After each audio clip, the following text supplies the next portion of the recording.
And here it is. You wake up in the morning, you're failing. So you blame the president, you blame Congress, you blame Greece, blame the euro. I mean, construction industry, it's the mayor, it's the... And you wake up in the morning and you look in the mirror and you're not failing because it's the other guy's fault, or it's the economy's fault. But if you looked in the mirror and said, I'm failing because of me, you wouldn't like it, and you change that. And I believe the common denominator of failure in any business is excuses. As long as you wake up and blame poor sales on the economy or an environment, then you have no motivation to make it better, because it's not your fault. So wake up in the morning and own your failure. Look in the mirror and say, I'm failing because of me. You won't like it, and then you'll change it. But as long as you don't put it on you, you have no motivation to change it. So in short, if you own your failure, you'll own your success. If you don't own your failure, you'll never dig out. Well, I think that personal ambition is worth fighting for. It really is something that if you don't fight for it, you're going to regret it for the rest of your life. And if you regret it, you're going to be an unhappy person. If you're an unhappy person, it's going to affect your family. So you can see the chain of command all the way down, that it can be pretty devastating. What makes you happy enough in your life that you want to make other people happy? Where will you be in your business, in your life in 36 months? Not because you hope, because you decide. How do you create your life? You get hungry for something, don't you? Who has done something in your life that once seemed difficult or impossible, and now it's part of your life? Who's got something in your life in this area? Say I. How did you do it? You created it 3 ways. Number 1, you decided there's something you wanted so bad that you unleashed all your desire. You became obsessed with it. If there's something you once envisioned and now it's real, it's because you didn't just envision it, you brought so much emotion to it that now it's in your life. It was once a dream, it was once a goal, and now it's in your life. I always say first you got to be a self-motivator, because there are a lot of naysayers out there. There are a lot of people that are going to tell you that you can't do it, or it's impossible, or it's not the right time, or you're too young, or you're not the right fit. So you got to wake up every morning and look in the mirror and encourage yourself. Because if you can be your own #1 fan, then that's where it begins. And then after you get your self-motivation down, then it's about the self-generation. You got to be a self-generator. And that's not waiting for anybody. You got to get out there and do it yourself. If you get out there and do it yourself, people are going to acknowledge that they're going to acknowledge your effort.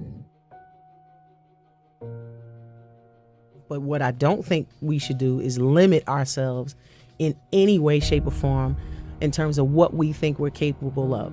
Word. And I think that's been part of the problem. We're relegated into these particular fields, and who says that you can only do those things? Mm-hmm. Unless it's something physically preventing you from doing it, in which case leave it alone. But other than that, go for it.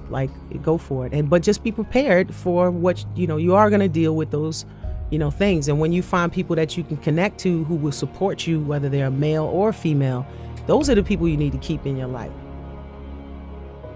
One of the big problems is sitting down and doing the work. Mm-hmm. And you got to, and Pressfield talks about that in the most concise and beautiful way. And he labels it like an enemy. He calls it resistance, and that you have to sit down, you have to overcome resistance, and that the pro goes to work. And it doesn't matter if you're sick, it doesn't matter if you have kids, it doesn't matter what, you're a pro and you go to work. And that just, it puts it in your head that this is what I do.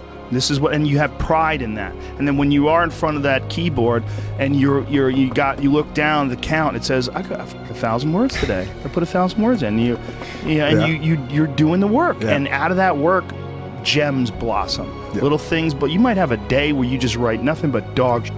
So what? Show up again tomorrow. And tomorrow out of that dog shit, a flower will emerge. You never know. And that's the only way to develop real, to really develop your potential 100% in anything. When you've had those productive days, remember the day when you were so productive, you literally worked through lunch and dinner, and you looked up at 7 o'clock, you should have been home an hour ago, and you're like, dude, I hadn't had lunch or dinner. You know why? Because that day you were active, productive, hitting it, slamming, creative, and completely committed. Look, that's where you need to be today. If you believe in yourself, if you constantly remind yourself after every defeat, after every setback, every time you get knocked down, I've got a saying, if life knocks you down, try and land on your back, because if you can look up, you can get up. See, a lot of people, because of failure, they stop believing. Let me share something with you. You will fail your way to success. Yes, 8 out of 10 millionaires have been financially bankrupt. You will fail your way to success. It doesn't matter how many times you fail. It doesn't matter how many times people tell you that you can't do it. It doesn't matter if you don't have a dime in the bank. You will fail your way to success. What's very important is you're believing in yourself. You're constantly saying, somehow, some way, I'm going to make it. I remember a lady out of Detroit, Michigan. They call her Martha Jean the Queen. And she had a motivational message she gave all the time on the radio. And the question she would ask was, do you really want to win?